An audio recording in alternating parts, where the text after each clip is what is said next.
Bonjour et bienvenue à notre buffet froid.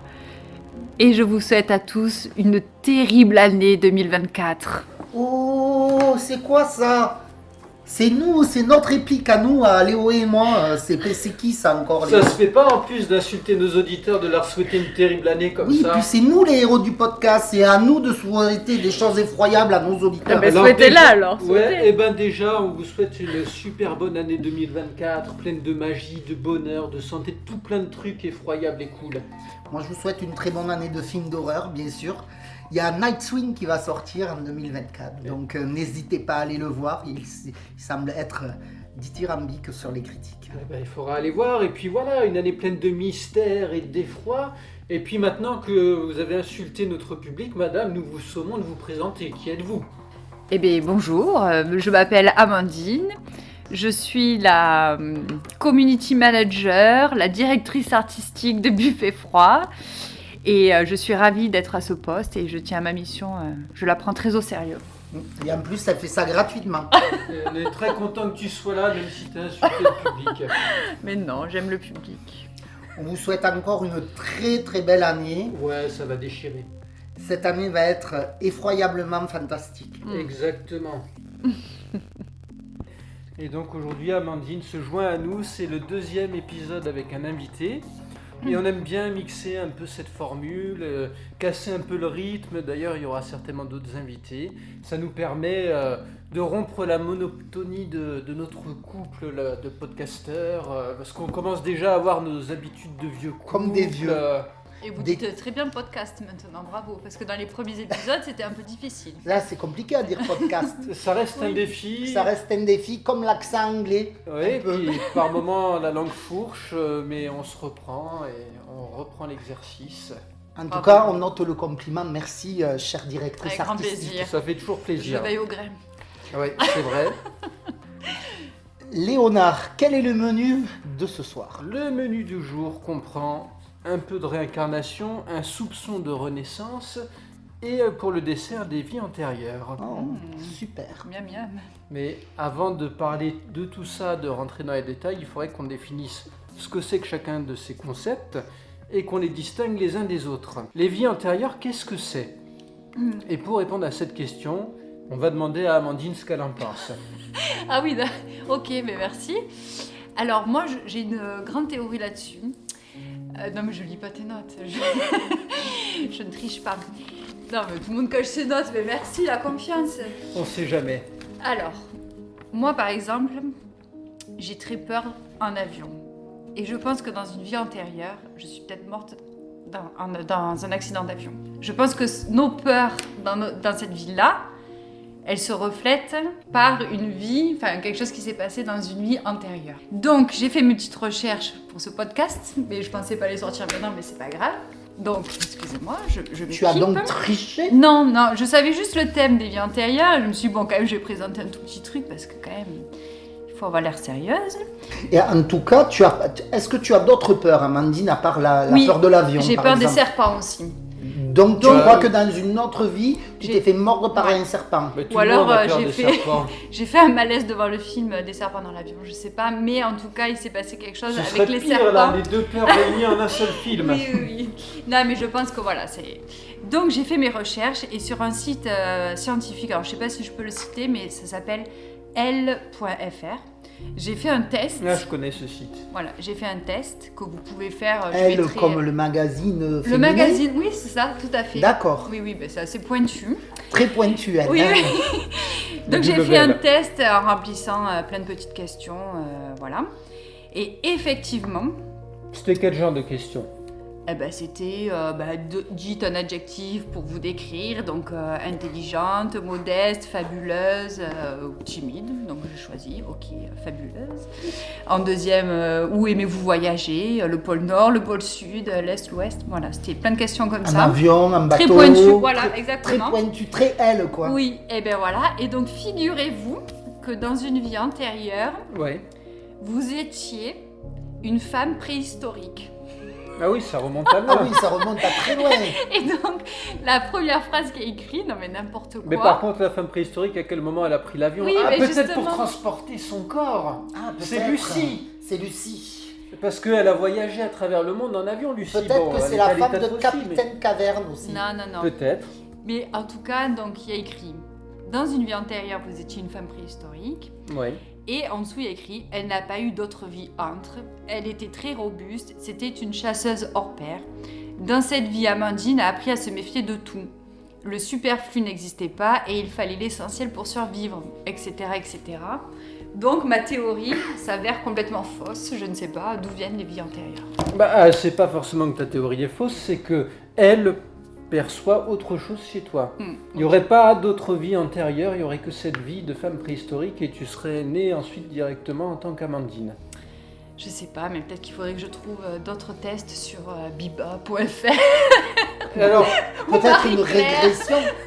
Une régression Non. avec un vrai hypnothérapeute. Oui, voilà, c'est oui, ça. sinon la Une vraie vraie, question ce serait est-ce que tu peux dire que dans certains rêves que tu fais par moment, tu perçois des flashs de ce qui pourrait être une autre vie? Non, mes rêves sont très terre à terre. Ah, Oui. Non, il va se passer un truc dans ma journée, je vais en rêver la nuit, donc il n'y a rien de... c'est pas très romanesque. Non, c'est pas... Bon. Ou tu ne te souviens pas. Parce Je- qu'on ne se souvient pas de tous les rêves. Oui, on se souvient pas de tous, mais souvent je m'en souviens. Et franchement, il n'y a rien de glorieux dans mes rêves. Et est-ce que tu n'as jamais ressenti une idée de déjà-vu, par exemple, dans un Si, endroit que tu ça n'avais, oui. dans lequel tu n'as jamais été, ou quelqu'un avec qui tu vois pour la première fois et tu te dis tiens, je le connais, ou je sais pas où je l'ai vu, mais Ça non, mais des sentiments de scène déjà vue, oui, ça m'arrive. Mais je pensais pas qu'il y avait un lien avec les vies antérieures, vous voyez. peut-être que c'est un lien avec des vies antérieures. Alors le C'est- déjà vu, il y a beaucoup de théories scientifiques qui disent que ce serait plutôt le cerveau qui a du mal à analyser l'information en temps et en heure et qui le transforme en ce sentiment de déjà vu. Et Léonard maintenant joue le sceptique. Tiens, Je- c'est nouveau. Je ne dis pas le sceptique, je dis juste que les théories que j'ai lues à ce sujet, elles s'orientent vers ça. Je dis pas qu'il n'y en a pas d'autres. Allez Ne Léo, tirons pas de conclusions hâtives, s'il vous plaît. Maintenant, Déroulons. on va dérouler. Donc, les vies antérieures, qu'est-ce que c'est? Eh bien, pour répondre à cette question, on est allé chercher la définition donnée par un spécialiste, dont Fred nous parlera plus en détail par la suite. Et ce spécialiste, il s'appelle Ian Stevenson. Et avant de présenter le bonhomme, on va voir ce qu'il nous dit. Entre guillemets, l'idée que les émotions, les souvenirs et même les caractéristiques physiques du corps peuvent être transmis d'une incarnation à l'autre. Fermez les guillemets. Le concept de vie intérieure est donc à mettre en corrélation avec celui de réincarnation, si on en croit Ian Stevenson. Mais qu'est-ce que c'est finalement la réincarnation? Et là, je demande Qu'est-ce que l'avis de notre expert Fred. Alors moi j'ai une définition. C'est le principe de la réincarnation, c'est que l'âme survit à la mort dans l'espoir d'enrichir ses connaissances et de progresser en sagesse grâce à de nouvelles expériences de vie. Donc on se réincarnerait tout ça pour monter en sagesse et pour aller vers une meilleure âme, un meilleur être humain. Oui, ça résume en substance, mais il faut qu'on approfondisse un petit peu plus. Déjà pour commencer, la réincarnation vient de l'hindouisme, qui est la plus ancienne des religions en provenance d'Inde.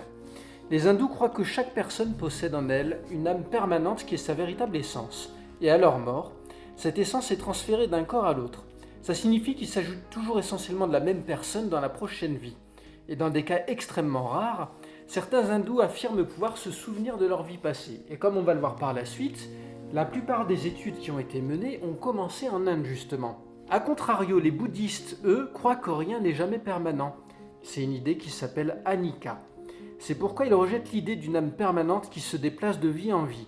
Ils disent que c'est simplement le mérite karmique, le bon et les mauvais résultats des actions dans une vie.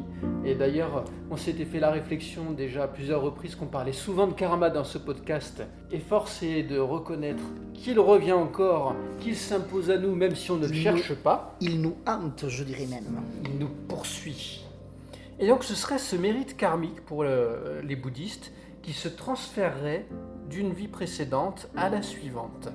La prochaine vie est en quelque sorte liée, mais n'est pas exactement la même que la précédente.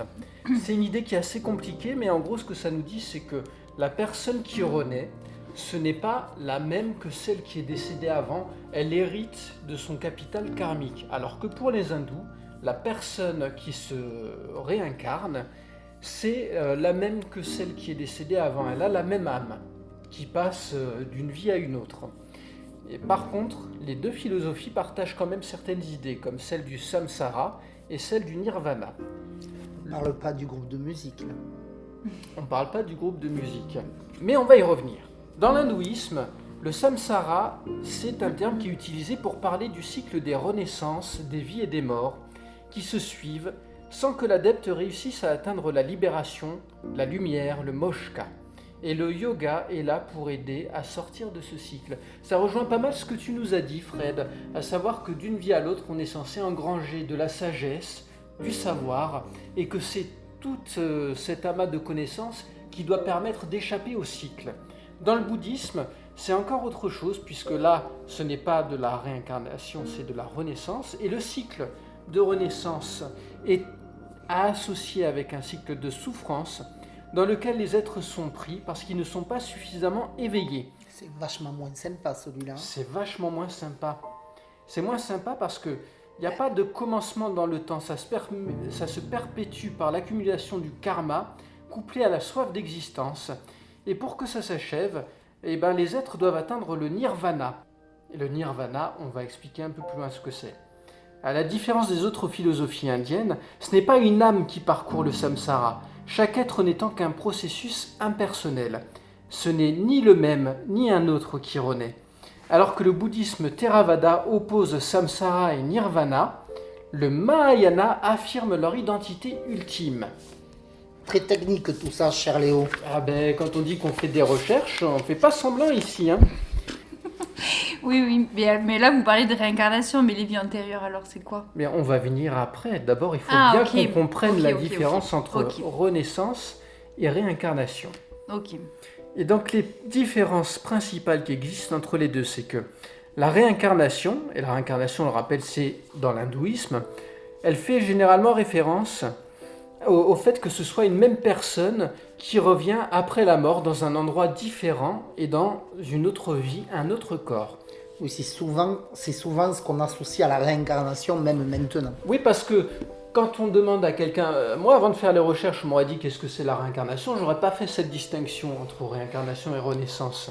On parle souvent de se réincarner dans un animal par exemple. Et bien ça, on va y venir. Dans la réincarnation, la personne naît à nouveau en tant qu'un autre être humain. Par contre, dans la renaissance, qui est le concept bouddhiste, une personne naît de nouveau en tant qu'autre être vivant. Ça peut s'agir d'un être humain, ça peut aussi être un animal. Oui, mais d'accord, mais c'est bien de le préciser parce qu'on ne parle pas, par exemple dans des tests, souvent, en quel animal voudrais-tu être réincarné? On ne parle pas de renaissance. Eh ben, on se trompe. Moi, je voudrais Mais être c'est un bien de pingouin. leur... Ah oui, moi une baleine. Chacun son truc. Oui. Moi, Chacun j'aimerais son bien truc. être un écureuil. Ou un canard. Ou un chat, c'est Moi, par tranquille. contre, si existait le dragon, je voudrais être un dragon. Ah oui, bah c'est oui. Ouais, mais ils sont pour chasser. Oh, je leur cracherais du feu. Ah, mais il suffit que tu aies une extinction de voix et c'est fini pour Non, mais toi. c'est bien d'avoir précisé parce qu'effectivement, on connaît moins ce thème de renaissance. Et c'est exactement l'objectif de ce podcast, c'est de nous permettre Mais j'en Faire apprends la à chaque différence. de fois. mettre le point sur les i. Et les barres sur les T. C'est ça, tout à fait. J'ai une question, moi, sur la réincarnation, parce que vous savez que je suis Ouais. un peu le sceptique du groupe, moi. C'est vrai. Mais si on se réincarne comme tu le disais, on est de nouveau en tant qu'autre être humain. Oui. De génération en génération, il y a de plus en plus d'êtres humains. Donc avant, il y en avait moins. Donc il y a quand même, si on prend ce principe-là, il peut y avoir des coquilles vides alors. Eh ben, ça peut être la première naissance, C'est ça, d'accord. complètement. Mais on ne se souvient pas de nos vies passées. Et ben ça, on va le voir un peu plus tard. Il faut... Oh. Ne brûlons pas les étapes. Il faut faire monter la mayonnaise. Ok. Mais notre directrice artistique est très Elle est impatiente. Mais impatiente, oui. trop. Elle est trop. enthousiaste. Excusez-moi. Mais non, mais c'est avec plaisir qu'on Amandine, reçoit... tu veux une verveine pour te calmer? Non, c'est bien cette énergie, c'est important, ça met de la Je dynamique. vous laisse installer, allez-y. Une personne réincarnée montre les mêmes signes et manières que la précédente. Donc comme on le disait, une personne réincarnée, elle est grosso modo la suite de l'âme. C'est l'âme qui se perpétue, qui trouve une nouvelle coquille. Je reprends ton terme, Fred, elle trouve une nouvelle coquille. Donc c'est plus ou moins la même personne et donc on ne sera pas étonné qu'elle ait une personnalité similaire. Mais est-ce que tout le monde se réincarne dans l'histoire du coup? Ah ben non, c'est pas possible. Et ça, c'est une bonne question. C'est une bonne question. Parce que moi, j'ai jamais trouvé dans mes recherches que quelqu'un disait que tout le monde se réincarnait. Je pourrais répondre maintenant, mais j'aimerais qu'on atteigne d'abord le D'accord. passage sur le samsara. Je me dirais. Vous allez comprendre pourquoi, tout va devenir clair. Allez, vas-y. Nous, on est impatients de Une savoir. personne qui renaît, donc le principe de renaissance, du bouddhisme encore une fois, elle ne va pas présenter les mêmes signes et caractéristiques que lors de la naissance précédente, puisque ça n'est pas vraiment la même personne. Elle a juste le même capital karmique que la personne précédente. Donc ça, c'est encore une fois une distinction qui est plutôt étonnante, mais qui est aussi très intéressante, je trouve. Très pointu.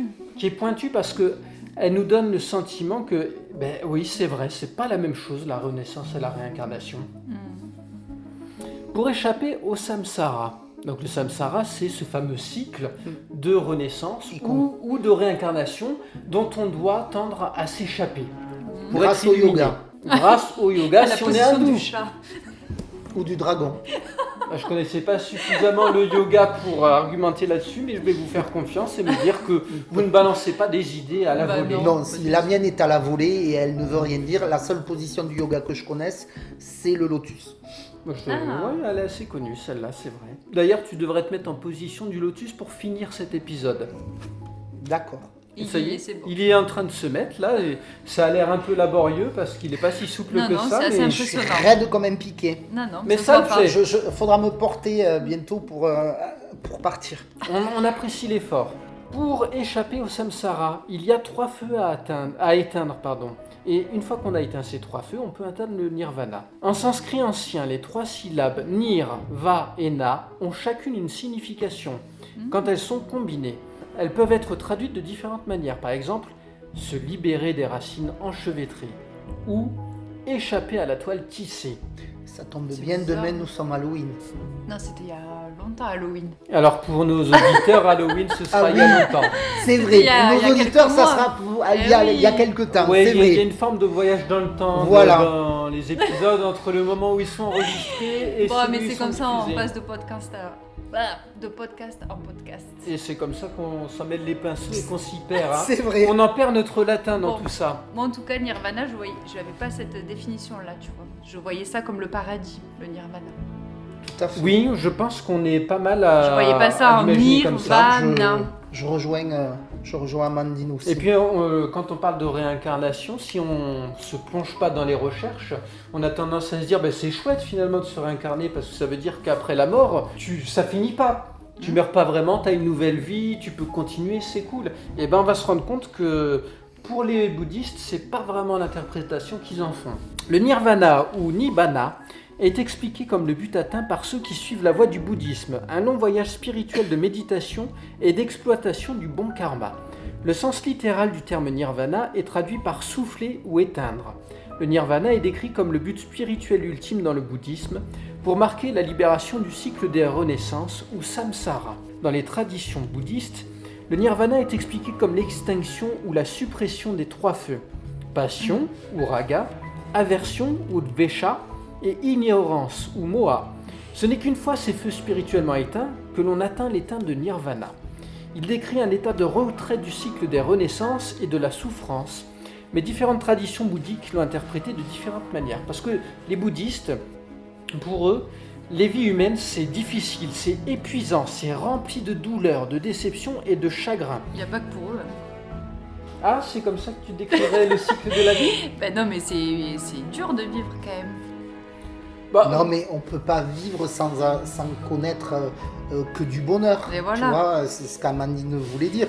C'est vrai que souvent, on a tous été à un moment dans notre vie déçus, on a tous eu des chagrins d'amour avant de connaître peut-être l'amour ultime. Et ouais, c'est mais pas même, épuisant, je n'irai pas jusqu'à là, mais Même si on a une belle vie, qu'on est en famille, il y a quand même les factures à payer, il y a le travail à aller tous les jours, c'est pas... le décès des personnes proches. voilà, Oui, voilà. donc c'est une vie normale, je Ça peut dirais pas que être ça. tout blanc ou tout noir. On ne peut pas échapper à la souffrance, hein, ça je suis d'accord. Après, cette description qui est faite par la philosophie bouddhiste, elle me paraît quand même plutôt pessimiste et centrée sur l'aspect négatif, sur la souffrance. Ce que j'en dirais à titre personnel, c'est que oui, la souffrance et les déceptions, ça fait partie de la vie. Mais comme vous l'avez bien dit tous les deux, ça n'est qu'une partie et c'est contrebalancé par la lumière, par les beaux moments, par le partage, par les belles rencontres qu'on peut faire, par tous ces côtés qui font que la vie vaut la peine d'être vécue et qu'on a envie de continuer à avancer, qu'on a envie que cette vie elle dure plus longtemps, qu'elle aille loin et qu'on a des tas d'envies, qu'on veut faire des choses, qu'on veut la remplir. Et d'ailleurs, quand j'entends parler de ce côté, on va amasser des connaissances, on va amasser de la culture, de la sagesse, quand dans sa vie on se dit j'ai conscience que je ne sais pas tout, que j'ai des tas de choses à apprendre, j'y vois pas de la souffrance, j'y vois quelque chose de formidable. C'est génial d'avoir des choses à apprendre. Moi je me régale là pendant le podcast que je fais des recherches pour les dossiers et que j'apprends tout un tas de choses et que je me dis mais qu'est-ce que je peux être ignorant? Mais c'est génial d'être ignorant parce que ça veut dire que je vais apprendre tout un tas de trucs et que je vais me régaler. Oui, non mais je dis pas le contraire, mais il y a des beaux moments. Mais c'est pas tout blanc, c'est pas que des beaux moments la vie. Et puis Je suis d'accord. Pour les bouddhistes, ça a l'air, enfin, c'est pas très réjouissant si tu lis comme ça. La plupart des vies humaines sont difficiles et épuisantes. Oui, enfin, j'irai pas jusqu'à là quand même. Certes, il y a de la misère dans le monde et des situations complètement difficiles pour d'autres personnes, mais tout n'est pas non plus difficile et épuisant comme tu le viens de le dire. Il y a Puis des belles après, c'est une question de rencontres. contexte aussi. Oui. Parce que quelqu'un qui naît en France à notre époque, oui, il y a des moments difficiles, c'est pas toujours rose, etc. Mais c'est pas la même chose que de se réveiller au Moyen-Âge, au milieu de la peste noire. C'est pas pareil que vivre dans un pays où tu as la guerre, etc. Exactement. Donc le contexte est aussi important. Et je pense Mais qu'il c'est faut... très étonnant, Léo, excuse-moi de te couper, mais d'avoir, pour les bouddhistes, on voit toujours une philosophie positive en fait. C'est vrai. Et c'est vrai que ça nous... je pense que c'est pour ça qu'Amandine et moi, on a été un peu surpris, parce que là, c'est quand même pessimiste, et alors que quand on parle du bouddhisme, alors peut-être parce qu'on ne le connaît pas assez, on a toujours l'impression que c'est quand même relativement positif. Très Et zen. très zen, Ouais. de la plénitude, L'introspection. c'est ça, donc Eh ben, en fin de c'est compte, quand je même crois très pas. étonnant. Je crois pas que ce soit si en opposition que ça. Je pense que leur discours, c'est de dire la vie, c'est souffrant, c'est difficile, c'est compliqué, mais à partir du moment où on en a conscience, on peut essayer de prendre ce recul, et c'est ça qui fait la sagesse, c'est ça qui fait qu'on peut méditer, réfléchir au sens de l'existence. Et ce but d'atteindre la sagesse ultime et d'échapper au cycle des renaissances, c'est là quelle est la portée positive de cette philosophie et qu'elle va être en contradiction avec la souffrance de la vie. Donc les deux ne sont pas fondamentalement Opposé. en opposition, en tout cas ils peuvent coexister. La souffrance de la vie et la sagesse ultime à atteindre, ce sont deux forces qui vont se confronter comme le yin et le yang. C'est mon interprétation, après Ou peut-être l'amour qu'elle et est la erronée. Ou l'amour et la haine. En tout cas, le but ultime comme définition du nirvana, oui, là je retrouve ce que je pensais du nirvana.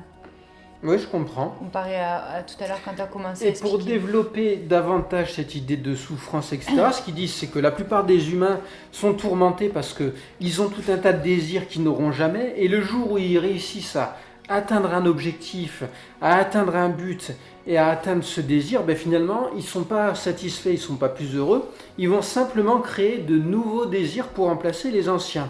C'est pour ça que pour eux, l'idée de vivre un nombre presque infini de vies, sans échappatoire, c'est presque aussi mauvais que ce que l'enfer va être mauvais pour les chrétiens après une seule vie. Parce qu'ils se disent, ok, il va y avoir renaissance, mais finalement ce sera pour être encore dans la souffrance, dans des désirs inachevés, etc. Et c'est pour ça que l'objectif ultime, le nirvana, c'est d'échapper à ce cycle de renaissance.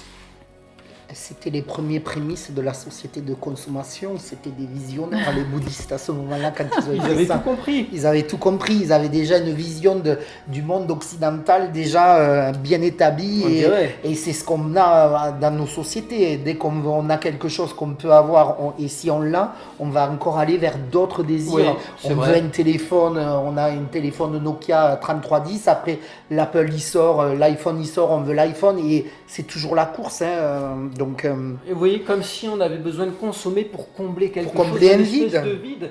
Et quand tu regardes les choses comme ça, tu te dis, cette vision qu'ils ont, tout autant négative qu'elle puisse paraître, c'est vrai qu'elle est aussi pleine de sagesse.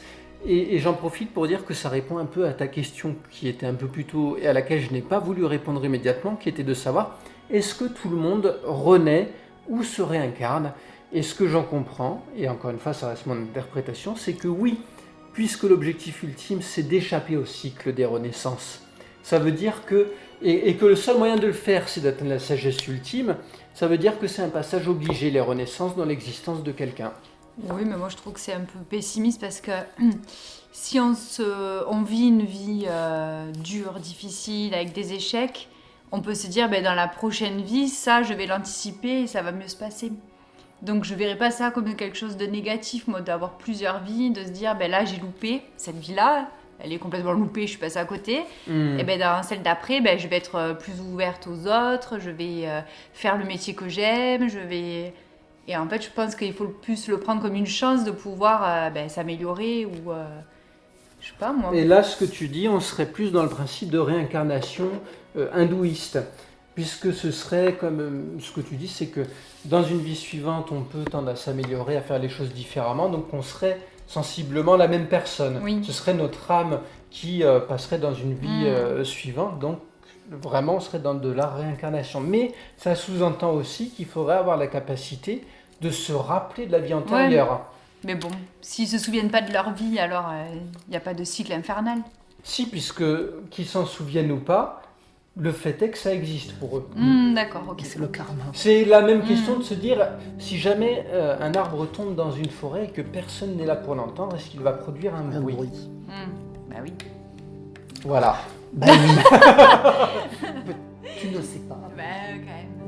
Tu ne sais pas, il va S'il peut-être fait du être bruit avec retenu par quelqu'un. les elfes de la forêt. Ah oui, ou oui. par un ban de dragon mousse, qui est passé un par dragon là. qui est passé par là. Fred en dragon. Fred en dragon. Voilà, peut-être. Mais en tout cas, ta vision de la réincarnation, c'est un peu la définition que moi j'avais trouvée au tout début et que j'avais présentée. Et c'est la vision qui est partagée par beaucoup de gens. On pense plus dans nos sociétés et puis dans le commun de nos conversations, on pense plus à de la réincarnation quand même que de la renaissance. C'est beaucoup plus populaire. C'est comme beaucoup plus concept, populaire et comme concept. C'est vraiment l'acceptation la plus commune, c'est celle qu'on a. La plupart, je pense, c'est celle qu'on en comprend quand on parle de réincarnation. La renaissance, ça attire pas trop si on se... C'est pas sexy. C'est pas sexy. non, oui, parce que c'est si pas on glamour. se souvient pas et qu'on sait même pas ce qu'on va devenir, Et ça... que c'est pas vraiment la même personne, Voilà, c'est c'est juste ça. le je vais capital renaître de ailleurs. Et c'est vrai que de dire que tu renais, que c'est la même personne qui renaît dans une autre coquille, je vais le dire comme ça, c'est plus sympa parce que tu dis que tu peux t'améliorer au fil des Ça réincarnations. t'offre une nouvelle chance, c'est exactement ce que tu disais, exactement. Amandine. Oui. Et on s'améliore un peu comme du bon vin, on pourrait Ça. s'améliorer au fil des réincarnations. Et on devient le Dalai Lama, plein de sagesse. Alors on va pas trop se prononcer sur le Dalai Lama parce que Ouais. vu les derniers articles, les dernières news Non, mais à c'est son pour faire le sujet, bouddhisme. Oh, ça va. Non, Ça mais va. en tout cas, on peut dire que plus on se réincarne, pour aller dans le sens d'Amandine, on pourrait aller vers une espèce d'être de plus en plus parfait. Ben Mais oui, c'est exactement ça. Et c'est ça qui qui est encourageant et qui est motivant dans la réincarnation, c'est de se dire, oui, c'est vrai que j'ai loupé peut-être des choses dans cette vie, mais si je me réincarne, peut-être je ferai mieux dans l'autre vie. Bon, après, il y a des gens qui ont un mauvais karma, comme on dit.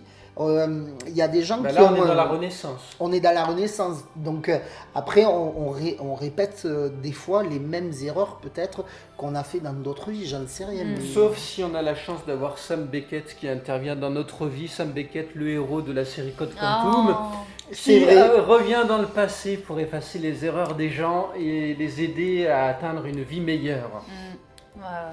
Ou qu'on a Doctor Who qui arrive avec son TARDIS. Ah, je connais pas ça. Également. C'était bien Code Quantum.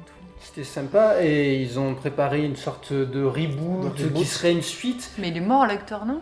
Non. Alors si, Dean Stockwell qui jouait Hal, qui était son acolyte, Ah avec oui, sa l'acolyte est télécommande, mort, mais est pas- décédé. Mais pas principal. l'acteur principal, Alors, Ah, mais il ce n'est ne pas sera mort. pas les mêmes personnages, c'est plus ou moins une suite. Et là, l'acteur principal est joué par un acteur coréen, américain d'origine coréenne, il me semble, dont j'ai plus le nom en tête. Et je crois qu'ils avaient prévu que Scott Bakula, qui jouait Sam justement, fasse des apparitions, ou au moins une apparition, mais je suis plus certain. Il faudrait que je regarde, ça me donne envie de suivre, tiens.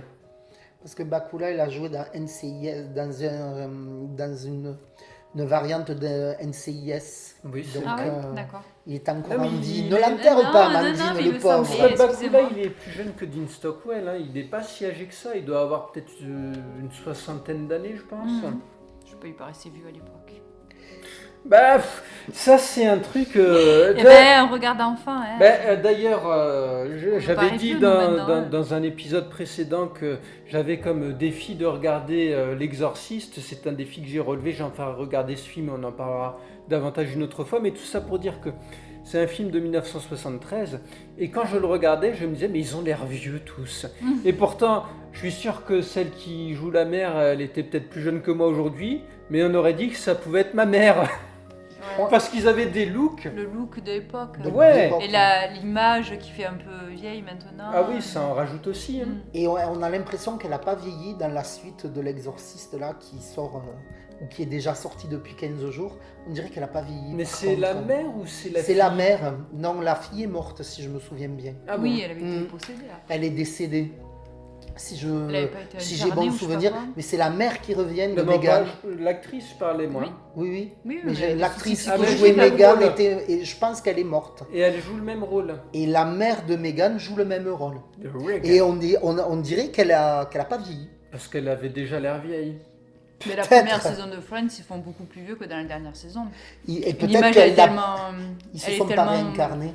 Sombre et tout, les Oui, looks c'est sont vrai. tellement vieux, ils font plus vieux dans la première saison que dans la dernière. Oui, c'est vrai qu'ils Mais font dans la vieux. dernière saison, ils avaient plus de couches de Et maquillage. on en Oh, profite c'est pour vrai, ça. tirer notre chapeau à Chandler Bing, Matthew Perry, dont on a appris récemment le décès. Et que Tout à fait. je pense qu'on a un certain nombre à qui ça a filé un coup.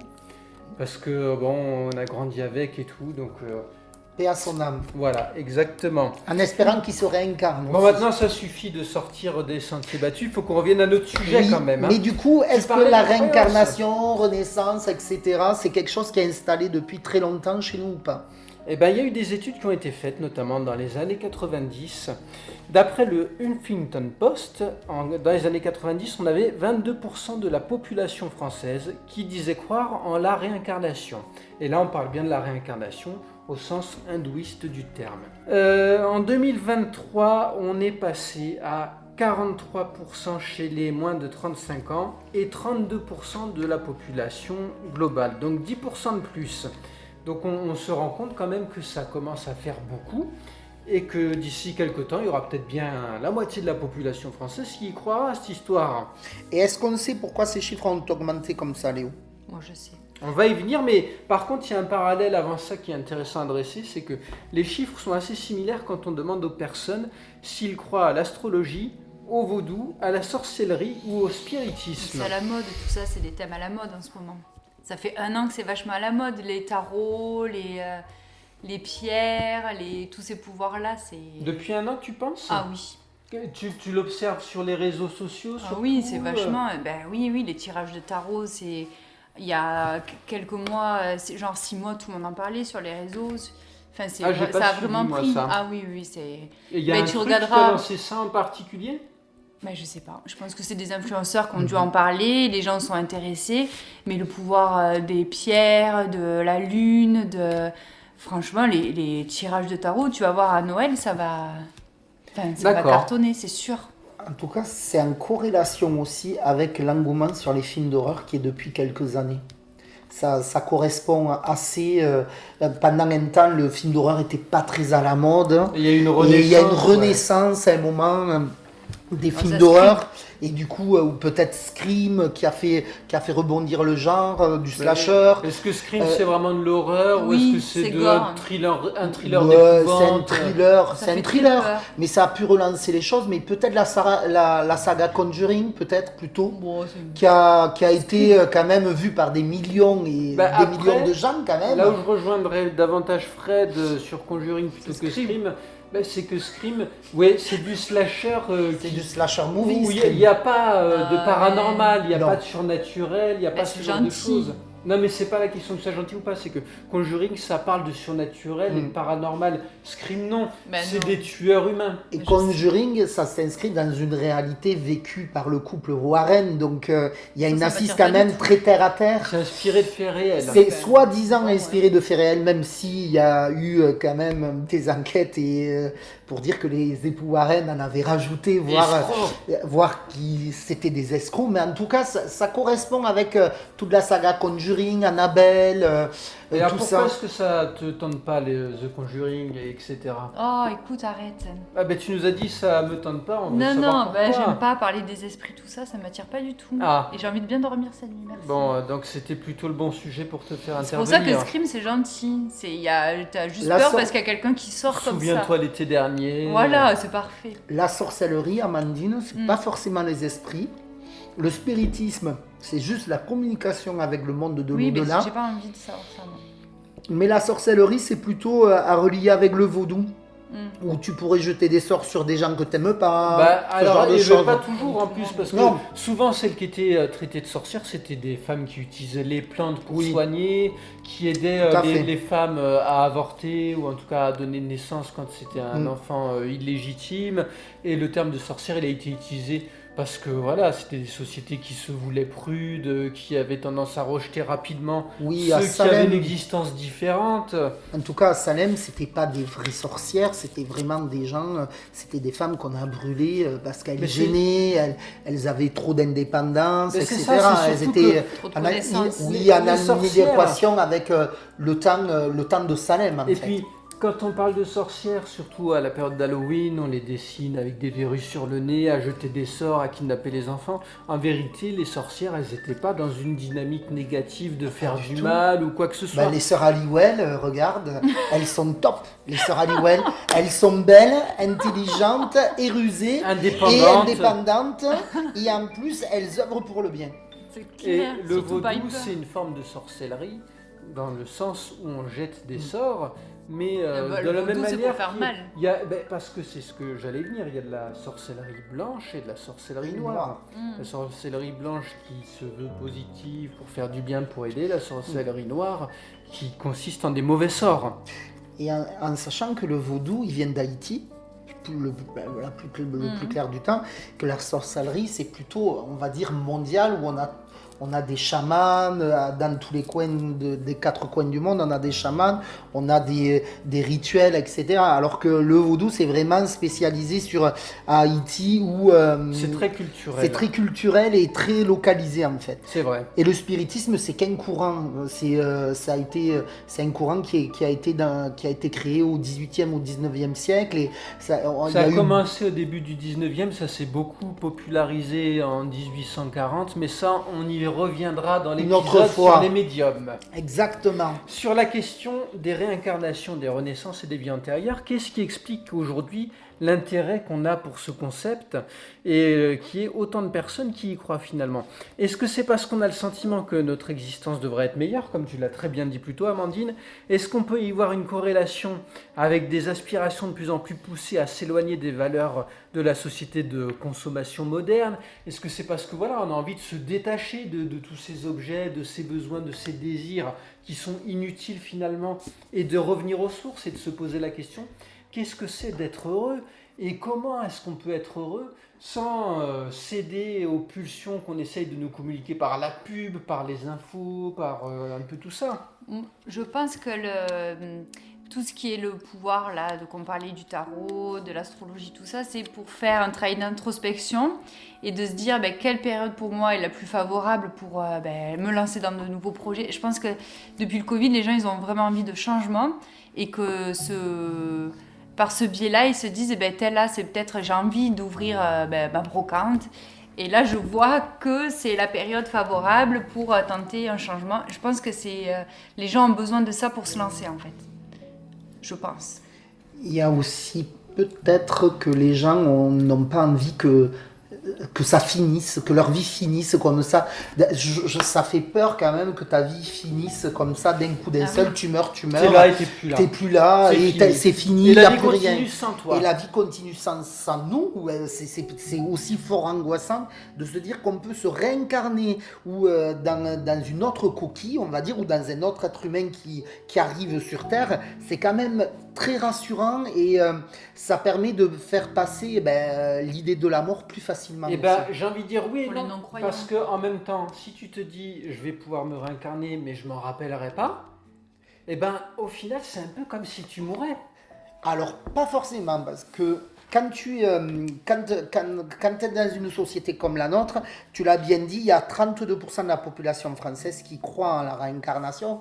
Donc, à un moment, tu vas arriver quelqu'un va te dire, oui, mais tu peux faire telle technique de yoga, peut-être pour rentrer en contact avec tes vies antérieures. Tu peux faire de l'hypnose aussi, parce que en regardant, j'ai vu qu'on pouvait faire de l'hypnose régressive pour atteindre ses vies antérieures. Donc, tu pourrais tenter ça, puisque tu sais que ça existe. Donc peut-être qu'à un moment donné, tu auras les éléments ou les outils nécessaires pour accéder à tes vies antérieures. Oui, mais tu pourras accéder à une partie. Par exemple, voilà. Peut-être. Fred, aujourd'hui, tu es là, tu es le Fred qu'on connaît. Dans très longtemps, parce qu'on n'a pas envie que ça t'arrive bientôt, tu décèdes. Tu vas te réincarner, tu vas avoir une nouvelle existence. Donc tu te réveilles, tu t'appelles Angela, tu vis dans le Missouri. Tu mènes ta vie d'Angela, donc tu es une personne, c'est la même âme, puisqu'on est dans la réincarnation. Ah, moi je te voyais blonde Moi, dans ma tête. Ah oui, ben je te voyais blonde, et même je te voyais blonde platine. J'avais en tête un peu Angela comme dans Madame est servie. Oh la vache. Oh non, moi Si, je la je voyais te voyais plus comme Angela pulpeuse. Bowers. Non. Bon, Non, mais dans l'attitude, mais peut-être plus pulpeuse, ouais. Oui, moi je la voyais comme Donc, flingue. Angela pulpeuse avec son flingue, mais un peu comme Angela de Madame est servie. Ok. Elle a la même âme que Fred, mais c'est une personne qui s'est construite différemment, qui a une enfance différente, qui a des souvenirs différents. C'est quand même la même personne sans l'être, et elle ne se rappelle pas qu'elle a été Fred avant. Donc c'est comme si Fred il était vraiment mort. Et après, Angela, elle va voir un spécialiste pour essayer de retrouver des souvenirs de sa vie antérieure, et elle a des flashs. Ah ben tiens, j'étais un Fred, je faisais tel métier, j'avais comme ceci, comme ça, et peut-être que ça va lui permettre d'avoir accès à certains souvenirs, mais ça va s'arrêter là. Ça va pas être une ouverture sur une vie complète, et Fred il restera mort entre guillemets en quelque sorte, parce que ce sera quand même la même âme mais une personne différente. Pour Fred, ce sera fini. Angela, elle aura peut-être accès à certains aspects de Fred, mais Fred, il aura fini ce qu'il avait à faire. Mais donc une il fois sera quand même mort pour de bon, en quelque sorte. Pas forcément, parce qu'il restera un résiduel de moi dans le corps d'Angela. Oui, mais juste un résiduel, mais qui sera pas Je ne conscient. serai pas mort du coup. Mais tu ne seras pas conscient. Mais tu sais pas. Je peux me tromper, mais c'est comme ça que je vois les choses. Et j'ai lu, j'ai Je commencé... ne veux pas être réincarné en Angela blonde platine. Mais tu vois, j'ai lu une BD il y a quelque temps que j'ai trouvé assez géniale, ça s'appelle The Witherman, c'est un comics américain. Et ça commence avec c'est un peu de la science-fiction, de la dystopie, voire du cyberpunk. Et il y a ce présentateur météo qui est un peu loufoque, etc.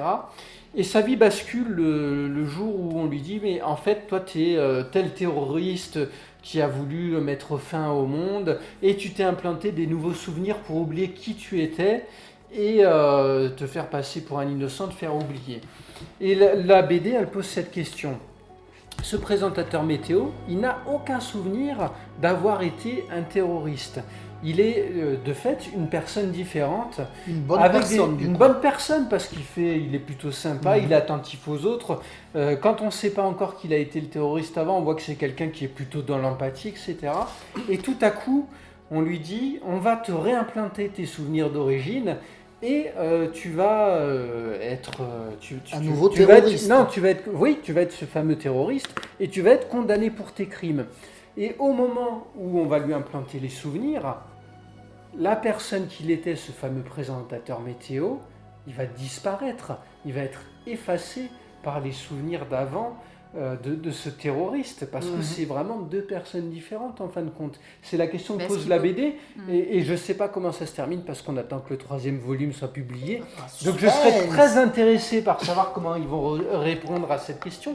Il y a un autre exemple qui me vient en tête, mais je ne sais pas si je le dis, ça risque de spoiler beaucoup.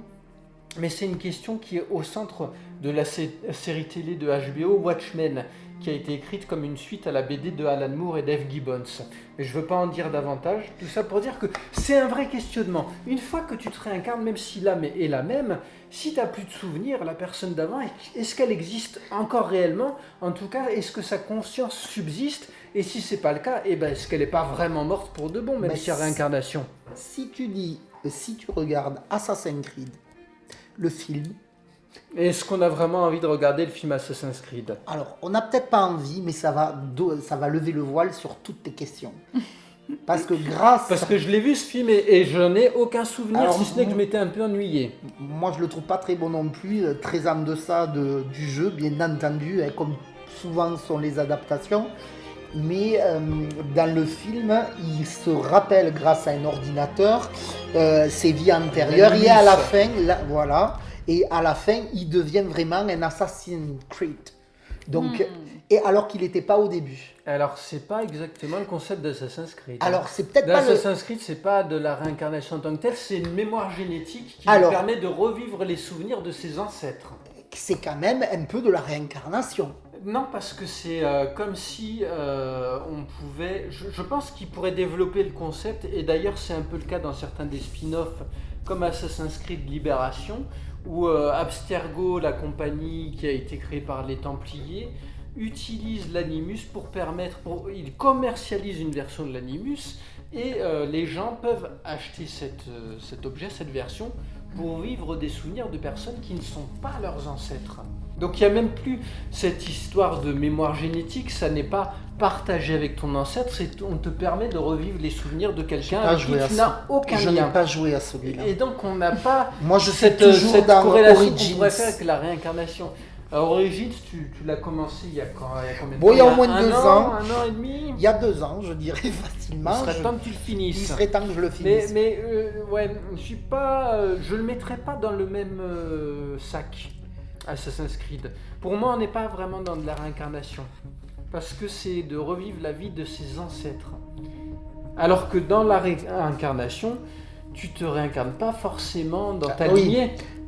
Oui, donc tu peux te réincarner n'importe où. Je comprends. Tu peux être né dans une vie en Alaska et dans la suivante en France, en Lozère. Voilà. Sur le plateau du Larzac. Et n'avoir aucun lien de sang avec la personne que tu étais auparavant. Tu peux même mettre un animal, le mouton, sur le plateau du Larzac. C'est intéressant malgré tout de discuter de ce cas, de cet exemple, même si pour moi on n'est pas dans la réincarnation, mais ça c'est... Je peux me tromper, peut-être que d'autres personnes auront une opinion différente. C'est quand même intéressant de se dire, est-ce que c'est les souvenirs qui font la personne? Est-ce que si on te met des souvenirs de quelqu'un d'autre, tu vas avoir une personnalité proche de cette personne? Et d'ailleurs, en fin d'épisode, on parlera d'un film qui étudie cette question aussi, mais on y reviendra après. C'est un vrai questionnement. Oui, c'est une vraie question. Moi, par contre, la réincarnation, je pense que ça va... c'est pour les non-croyants. C'est pour les gens athées, parce que les gens qui ont une religion, dans la plupart des religions, il y a la vie après la mort. Le paradis. Oui, le paradis, ou je sais pas... Oui. Le Valhalla. Je sais pas si c'est dans toutes les religions le paradis, mais en tout cas, notre âme, elle continue dans l'au-delà. Donc en fait, on peut pas se réincarner puisqu'on part ailleurs. L'âme, elle reste pas sur le plan terrestre. Ben moi, Amandine, je resterai Amandine au paradis. Oui. Chez les chrétiens, après... Je sais pas les autres, mais je pense que... pas les autres non plus. Je pense que si, puisqu'on se comporte bien dans la vie pour avoir pour aller la au vie paradis. Après la mort. Tout à fait. Donc je pense que c'est le concept de réincarnation, c'est pour les gens athées, je pense. Ouais. Ou hindouistes ou bouddhistes.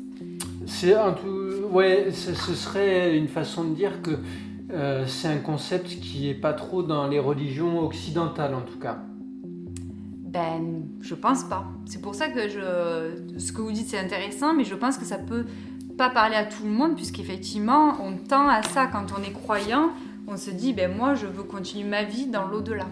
Et ce serait intéressant de mettre en perspective ce que tu es en train de dire, de comparer les chiffres entre le pourcentage de personnes qui croient à la réincarnation en France et le nombre de personnes qui ont une religion occidentale, que ce soit la chrétienté, ou que ce soit des religions nordiques. Bon, ce serait intéressant de remettre en perspective ce que tu dis entre les chiffres des personnes qui croient à la réincarnation en France et le nombre de personnes qui se disent croyantes dans différentes religions, que ce soit la chrétienté, la religion musulmane, et de voir s'il y a une corrélation entre les deux. Ouais, je pense que oui. Parce que je repensais au pourcentage que tu disais et je me demandais si c'était une partie de la population ou si c'était... Enfin, tu vois, Il faudrait faire le lien. Oui, effectivement. complètement. Mm. Et ça, peut-être que dans les commentaires, on aura des auditeurs qui vont nous éclairer, qui auront des notions en ce sens-là. Et si c'est le cas, on les remercie par avance. D'ailleurs, de merci faire. pour tous vos commentaires sur les réseaux sociaux, ça nous fait très plaisir. C'est vrai, on est content à continuer comme ça. N'hésitez pas surtout. D'ailleurs, on essaye de vous répondre au maximum. Hein. Surtout Fred. Et- Non, moi, je vais jeter un pavé dans la mare. Bien que je fasse du podcast, je n'ai aucun réseau social. Donc, comment vous dire que je vis à l'âge des cavernes. Je n'ai pas d'ordinateur Tu étais chez dans ma vie moi. antérieure. Voilà, Je n'ai pas Voilà, j'étais sûrement avec Amandine dans la grotte, En train de chasser les en mammouths. train de casser du mammouth ou du caillou pour essayer de faire du feu. Mais je n'ai ni ordinateur, je n'ai ni internet. Il vit et encore à l'âge de Je vis pierre. encore à l'âge de pierre, voilà, vous savez tout. Mais pourtant, je fais du podcast, c'est un peu bizarre comme façon de Non, vivre, c'est mais que- Non, non. Tu es un être complexe et Il y a plein des de priorités. contradictions. voilà. Il y a des priorités. Je ne suis pas très doué en informatique en plus. Eh bien, en parlant des qualités des défauts de Fred, on a souvent dit qu'il était le sceptique du podcast. Et justement, on va lui demander maintenant de nous présenter les arguments des sceptiques. Et donc, les sceptiques pensent que dans une étude d'avril 2007 menée par plusieurs chercheurs de l'université de Maastricht aux Pays-Bas et intitulée The False Fame Illusion in People with Memories About a Previous Life. Déjà, Vous ça voyez, commence direct. Les mecs, dès le titre, ils te disent que c'est faux. Voilà, et puis vous reconnaissez très bien mon accent anglais. Hein. C'est de mieux en mieux. C'est de mieux en Non, mieux, merci. honnêtement, Il y a c'est des honnête. progrès considérables. Je Moi, j'ai vais tout m'améliorer, je vais chanter Céline Dion en anglais dans ma voiture et je vous promets que je vais m'améliorer. Tant que c'est que dans ta voiture, ça va. Donc, cette fameuse étude a été menée par Maarten Peters. Maarten. Là, c'est hollandais, donc c'est un peu plus compliqué pour moi. Et ses collègues, ils défendent l'idée que les souvenirs de vie antérieure seraient la conséquence de problèmes de mémoire. Ah bah oui, tiens, je me rappelle plus ce que j'ai fait lundi. Ça doit être parce que dans une vie antérieure, je me suis cogné la tête. C'est-à-dire que toutes les personnes qui sont Alzheimer n'auraient pas de vie antérieure. peu Non, cher. ou l'inverse. Ou l'inverse, c'est ça. Ils auraient peut-être davantage tendance à imaginer des vies antérieures. Peut-être. Et ça, c'est un questionnement qu'il faudrait développer, de voir si des personnes qui souffrent de troubles de type Alzheimer, il y a des évocations comme ça de vie antérieure. Mais d'ailleurs, les malades atteints de cette maladie, d'Alzheimer, ils se souviennent très bien des souvenirs quand ils avaient 15-20 ans, mais les souvenirs récents, non. Donc ça peut correspondre. Oui, Oui, peut-être. peut-être qu'ils peuvent encore Et régresser oui, un peu c'est plus. ça, de s'imaginer encore plus loin, et donc oui. Donc notre cher Maarten Peters a rencontré des patients de thérapeutes en réincarnation, Je entre me permets de guillemets. couper, je rigole parce que Fred, il peut dire 5 fois le même prénom, il va le dire 5 fois de façon différente. Mais c'est compliqué, Maarten. Martin. Mais Martin, non. Martin, C'est pas Martin. du tout Martin. ça l'accent. Martin. Non. Peters. Alors, Monsieur Peters. Oui, voilà. Monsieur Peters a rencontré des patients de thérapeutes en réincarnation, entre guillemets, qui utilisent l'hypnose pour aider leurs patients à se souvenir de vies antérieures qui, selon eux, sont à l'origine de leurs problèmes actuels. Ah ben c'est exactement ce que tu disais un petit peu au début, quand tu disais que pour toi, la peur de l'avion, tu te posais la question, est-ce que ce serait pas dû à une vie antérieure? C'est ce que les patients de ces thérapeutes en réincarnation vont chercher comme explication. Pourquoi est-ce que j'ai peur des serpents? Pourquoi je crains de me noyer? C'est pour ça que je mange plus de mammouth. Ça tombe... Ça tombe bien, il n'y en a plus, Amandine. Si tu as vu un mammouth, c'est que tu as vraiment régressé très très loin. Alors, Je n'ai pas souvent vu par ici. les sujets de Monsieur Peters ont été soumis à un test de mémoire connu sous le nom de paradigme de la fausse renommée, dans lequel il leur a été demandé de réciter une liste de noms inconnus. Le lendemain, on leur a montré une liste comprenant ces noms, de nouveaux noms et les noms de personnes célèbres. Résultat, chez les sujets parlant de vie antérieure, on notait plus d'erreurs. Ils identifiaient à tort des noms précédemment cités comme appartenant à des personnes célèbres.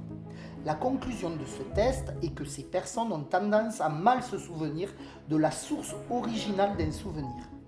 En l'occurrence, la source du souvenir d'une personne célèbre ou non, et le patient lui-même et le souvenir est erroné.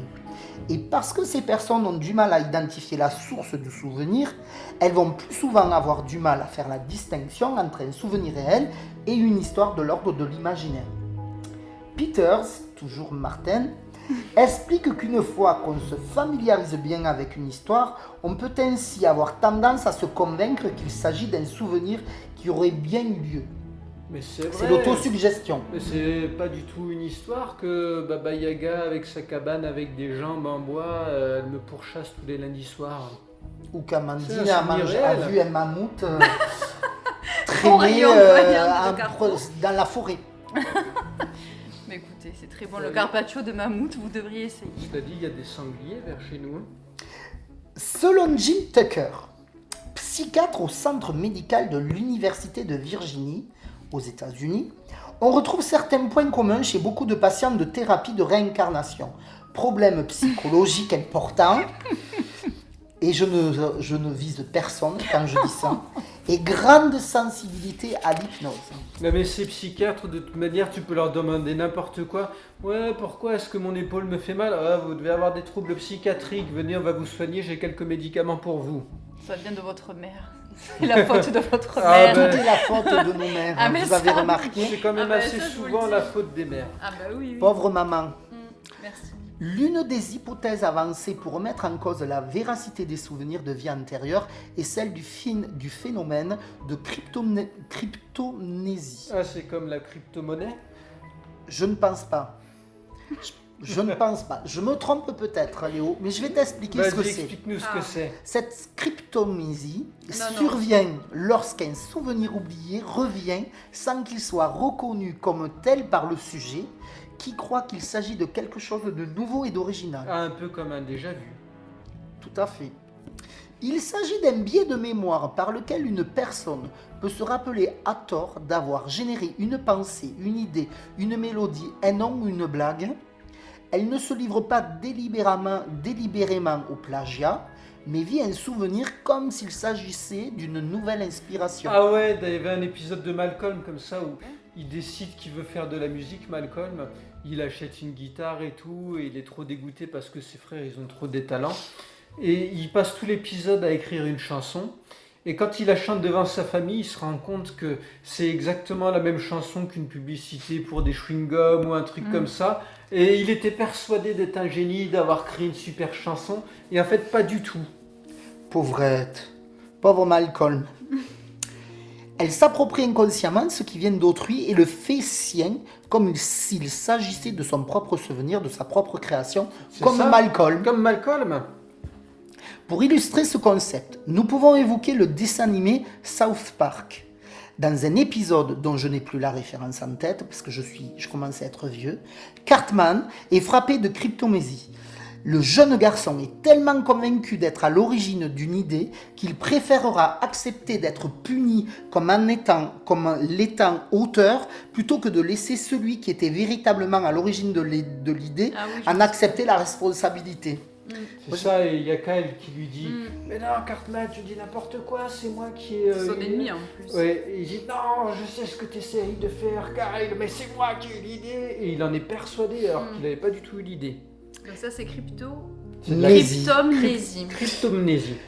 En somme, les personnes déclarant avoir des souvenirs de vies antérieures mélangeraient des souvenirs d'images qu'ils ont vues dans des films, d'histoires qu'ils ont lues, et leur psyché les transformerait de telle sorte que ces personnes seraient convaincues à tort qu'il s'agit de souvenirs.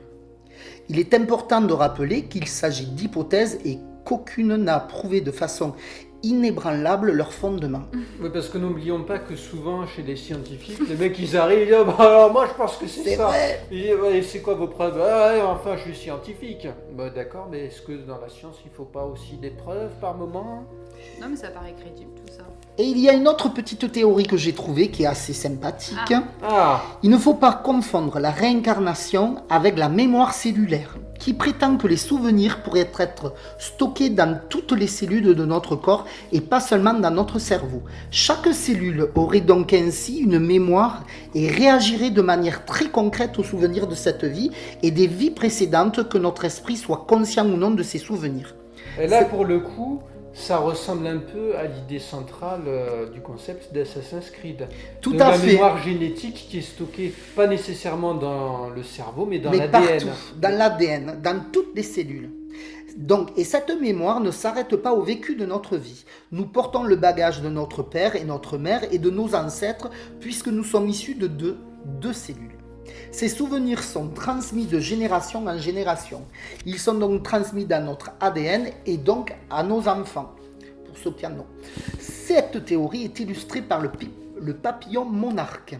Des millions de papillons migrent vers le sud en suivant le même chemin jusqu'au Mexique où ils hivernent, puis ils reviennent sur leurs pas pour s'accoupler et pondre des œufs. Les nouveaux papillons éclosent et se dirigent pour recommencer le même processus que leurs géniteurs.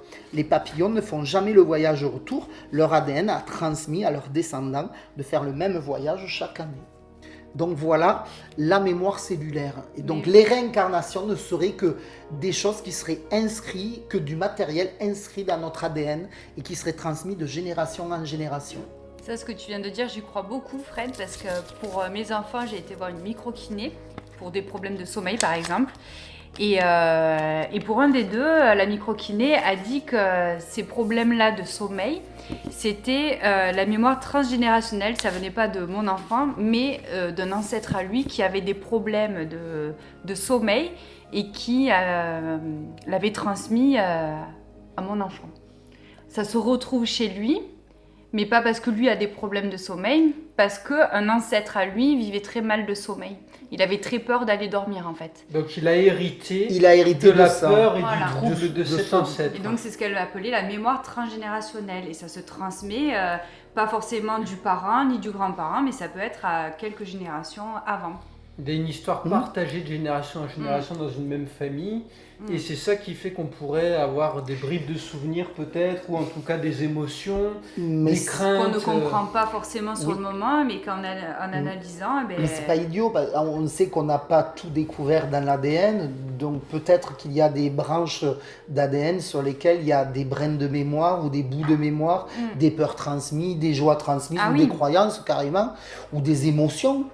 Pourquoi pas ? Moi, je crois beaucoup. Alors, la réincarnation, je ne suis pas fermé tout à fait à la réincarnation quand même. Je me dis, ça peut être intéressant parce que ça ne s'arrête pas, on ne s'arrête pas. Et c'est vrai qu'il y a quand même des témoignages assez troublants de réincarnation, comme les témoignages sur les expériences de mort imminente qu'on a vues. Le dernier témoignage était assez troublant et ça a fait vaciller mes convictions. Mais la réincarnation... Pourquoi pas ? Mais je suis persuadé que quand même, on nous transmet des choses, on ne nous transmet pas qu'un capital santé ou un capital cheveux ou ongles ou de la beauté, on nous transmet aussi d'autres choses, je pense. On est influencé, par... au niveau caractère, mais déjà au niveau caractère, oui, on retrouve dans nos enfants des caractères... Quand on les voit faire, on se dit ah oui, ça c'est tout à fait moi, je réagissais comme ça à son âge. Et même très tôt, même quand ils sont encore tout petits et qu'on n'a pas le sentiment qu'ils peuvent déjà être influencés par l'éducation, par ce qu'ils voient dans le quotidien. On les influence peut-être, mais on n'a pas l'impression de les influencer et on se dit ça c'est tout à fait moi, ou c'est tout à fait son père. Mais je pense que oui, il y a des choses inconscientes qu'on vit à travers nos ancêtres, grâce à nos ancêtres. Ouais, c'est un concept qui est plutôt intéressant, je trouve. Mais comme il se fait déjà tard, ce sont des exemples qu'on gardera pour la semaine prochaine. En attendant, on vous remercie de vous être attablé une fois de plus à notre buffet froid et on espère bien vous retrouver à nos côtés la semaine prochaine pour la deuxième partie de cet épisode. Et en attendant, on vous souhaite de passer des soirées effroyables.